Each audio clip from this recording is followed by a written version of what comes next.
Hey Gregory, how are you? Good, good. Long time to see. How you been? You're a liar. We just spoke. Oh boy, yes. I forgot about that part.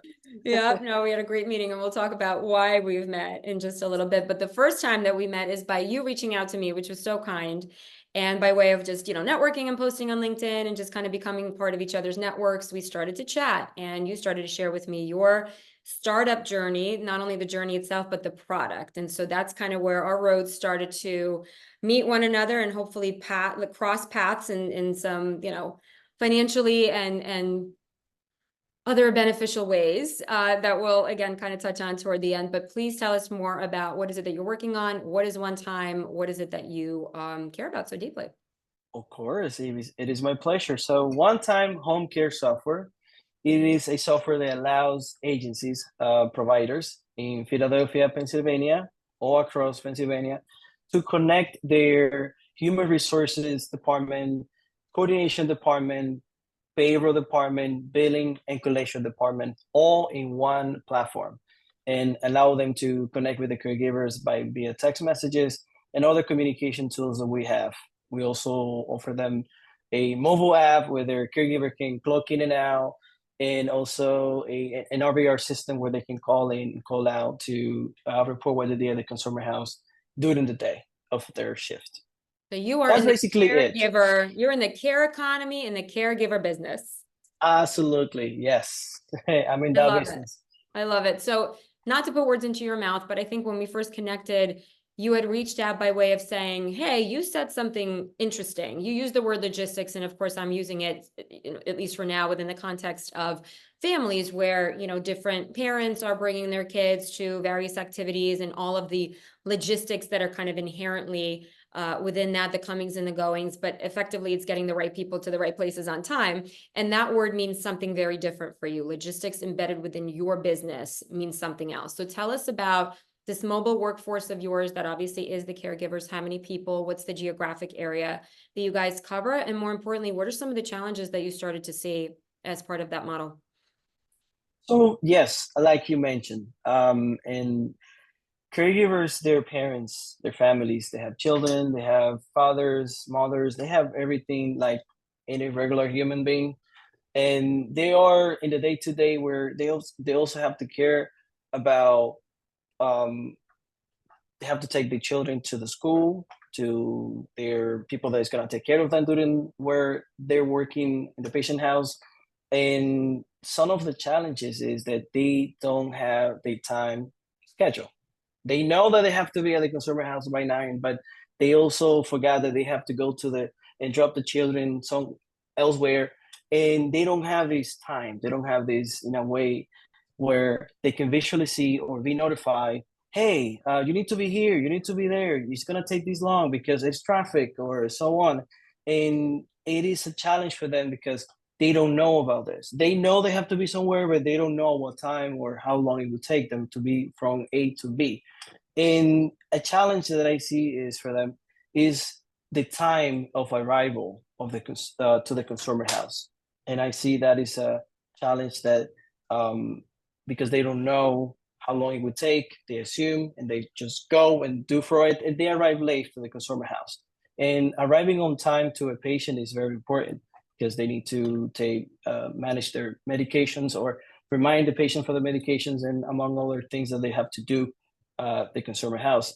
This could also be a missed visit. They missed to go to the consumer house because they forgot that they had a consumer to go and visit them. So these are challenges and problems that it is in the real life, and we see in this environment of providers. And it's not because caregivers are not, they don't want to do the job or anything. Not that. It is that they are parents, they family. Things happen, you know. They're human beings, and we all go through tough moments. Absolutely. And in the business of caregiving, especially if you describe, it's a time-based business. Time Yes. physically is money. So like that 1 hour appointment that otherwise that caregiver was 15 minutes late to, right? Like they still made it to the appointment, they clocked in, but there was a 15-minute loss of care that was not administered during that window. that's revenue loss, right? There's Medicaid, Yes. Medicare, state agency, there's a lot of different parties involved. And so there's a financial implication involved, in addition to, of course, care itself suffering in the ways you've described. So it's a very, very interesting use case, you know, in terms of, you know, the scale of the care economy is only one that is significantly growing, exponentially growing, given the fact that we're wedged between, you know, our aging population of parents, then we ourselves are the caregivers to our own kids, and baby boomers are aging up, and all of those wonderful facts Mm, that kind of absolutely. help And picture like you out. mentioned, the finance side of the business, it is like, to give you just a rough number. Let's assume this, like, every caregiver lost 15 minutes. Let's put like 100 caregiver, 15 minutes. And you have That 250 caregivers in the field. Yes, 250 and counting. And that is mixed with nursing and caregivers. And like, it is crazy the data that comes to you and the UC and these agency, big ones in particular. You have 100 caregivers, let's percent 100 caregivers. These 100 caregiver miss 15 minutes. Maybe the calculation, if people see this, don't do the calculation, just coming out with the numbers. But let's say 15 minutes and you lose that. You add up to the end of the week, you have this amount of hours. That amount of hours per se could be, I don't know, like 50 hours. 50 hours, you multiply that by the billing rate that they get from the insurance per Mm-hmm. hour, and it can give you $8,000. $8,000 that you now cannot bill because you Mm-hmm. didn't provide those hours. And if Mm-hmm. you multiply that $8,000 in the week for 52 weeks, which is the whole year, it add up to $416,000. That is $500,000 loss Yeah. that the company did. One company. So that is something that monetary, you can see it and view it and feel it, because that money will not come to you. You cannot build that. Yeah, But and there's yes, just revenue like, loss and there's qualitative care that obviously suffers. So it's both reputational, operational, financial risk, all those things involved. So yes. precision matters, not only in the lives of personal, you know, use cases of parents, but in this case, what I love, you know, so much about this specifically is the financial implication. Not that I love it for the fact that it exists, but the fact that it requires, I think, a little bit more of a solution to care for it. So tell me more about what OneTime cares for. What are some of the features that you've kind of implemented, because you yourself are in the field? So you also have a very strong founder problem fit, as I do too. So you probably made some observations, some gaps that you foresaw that needed to be better solved for. So what are some of those examples? User friendly, first of all. Okay. If the user, in this case the caregiver, if the caregiver can do the like, if they can do the care for the patient in a way that they don't have to worry about technology, just Mm-hmm. to do the clock in and out and report what they do, it is amazing. My goal is that they can just do things one time, meaning they clock in, just press clock in, and boom, it's done. You already send your location, send everything that the state requires you to send. So one way that I address that is by the layout of how it is. Not a lot of options. Just do this and you're done. Just Yep. one time. One, like, three of the features that I think separate me from the rest is e-progress note. E-progress note is a unique feature that OneTime have, that Mm-hmm. no other software in the industry of home care. And for the Office of the Elemental Programs, that's ODP, is called here in Mm-hmm. Pennsylvania, where kids with disabilities, um, they have to get certain goals reached daily, and the progress have to be notified. It have to be documented, and each one of them have to be written in a way that is understandable and that you can measure it at the end of the year. Or currently, we have that in a way that no other agency, I mean, other software like mine has, which is electronically, and it is super easy for caregivers to do. Another one is the offers. We have a way that you send an offer to a caregiver, they see, they view where, they see what they're going to do, the time in, the time out, how many hours, and they can accept that offer and be automatically assigned to the shift without the intervention from the office to, Mm. because right now you have to call the caregiver, hey, do you want this? No, yes. So you're If they negotiating want it, that availability back right, and you forth. have to negotiate with them that, but I make it automatically. I make it that they get an offer, they accept it, and they'll be on their way. They're already assigned, and the office staff get the information. Hey, Gregory got the case. You good, and it automatically assigns them. I'm And over. lastly, the other one is the e-signatures. For the shift, for example, if you do a manual verification, you need to get a sign. Right now, people have to get a timesheet, paper timesheet, paper. Yeah. And paper is an old school thing. So we changed that where you send them the e-signature and it automatically incorporate in the shift in a way that no other does it. And I think these three feature, among others that I have, are the unique ones in our platforms. I love it. I love it. Do you have qualitative as well as quantitative kind of analysis that speaks to the fact that this, in fact, is more effective, that both the caregivers are happier, their coordinators are more effective? I imagine those are measurable results. Absolutely, yes. And they impact the care of the patient. Mhm. Based on whatever they report in the day to day, is what even the government, they see this data and they want agency to collect it. And I think OneTime is doing that for the agencies. That's amazing. I mean, the medical field at large is just heavily paper-based and very tech to be enabled better opportunity, the right that stands before many innovators that are kind of within that space. So you're starting to chip away at it from the care economy standpoint, and many of those same issues probably exist in, you know, similar use cases within the medical field experience end to end. So congratulate you. How long have you been in business and operating with OneTime in hand? Oh boy. So I launched in the middle of the pandemic of COVID. I didn't count that Yeah. year because it was awful. So I started and I have like 3 years in business. And if I don't count COVID year, so it's 2 years in Mhm. business.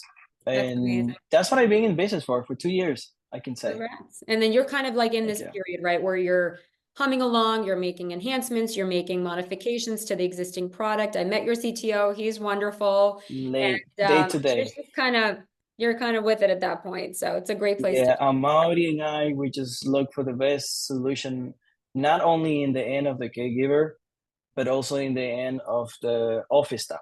We know how hard it is for the office staff to maneuver every single day to day. It's not easy. Disability is not easy. yeah. Everybody, the patient changes every single day. Things happen, life happen, and people have to change. Not only caregivers, but also the patient and the parents, and sometimes even the relative. That's right. And at the end of the day, all you want is people to kind of feel fulfilled and happy to come into work and feel that they're Yes. successful on all sides of the equation, the caregiver, the coordinators, you said, the patient itself. Like it's such an ecosystem that is heavily fueled on how present are you, right? Like the level of care that you provide is the mental state that you're in. And month of May being, you know, mental health awareness month, that's kind of the theme of this little mini series of Yes. conversations all ties into that. Because if you bring home into work and vice versa, with a negative connotation or stress or anxiety, that starts to impact the quality all the way around. And so that's Yes. kind of a little bit of the notion behind our POC I that we're about to get into. Uh, yes. Next week, we're so thrilled. And again, So 100% happy about it. Gregory, to you reaching out to us. So we're super excited. A little bit to share. So Monday, we're kicking off a POC with Gregory's team. We've chosen 5 caregivers that have been entrusted to participate for 2 weeks. We're going to customize it slightly, but we will place Orgo in the hands of the OneTime staff, especially the caregivers that are in the field. Gregory will serve as the coordinator that will administer those appointments, those patient visits, etc. And then the caregivers will just be in the field guided, turn by turn instructions, baby, of where to go and how to use it, what Absolutely. time they have, It's what time to go. It's it's time time to to leave. prepare. It's time to go. And then bridging their day in a way that will show their free time in between, if they need to grab their lunch, if they need to run an errand, like the actual time that they have between these appointments will be accurately shown so they can make better informed decisions and still back into timely arrivals for the appointments that we talked about are so critically timed.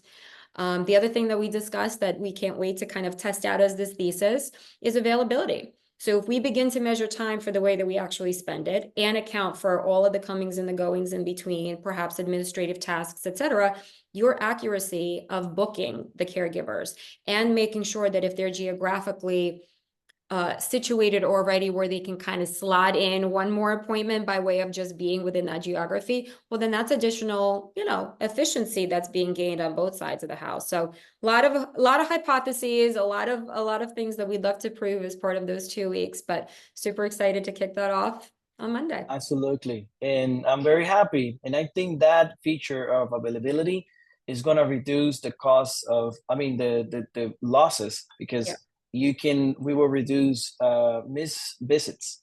We Mhm. can know like this guy is available for that time. We can use that person. Hey, here, got some offers. And the Yeah. only way to know that is by using availability in a smart way as Orgos is doing. Yeah, I mean, you're just in the field, so it's so different. Like the scheduling aspect, and many of us are kind of subjected to the flat nature, the 2D nature of some of the scheduling tools that we have out there today is that it's like appointment 2 to 3 p.m. Great.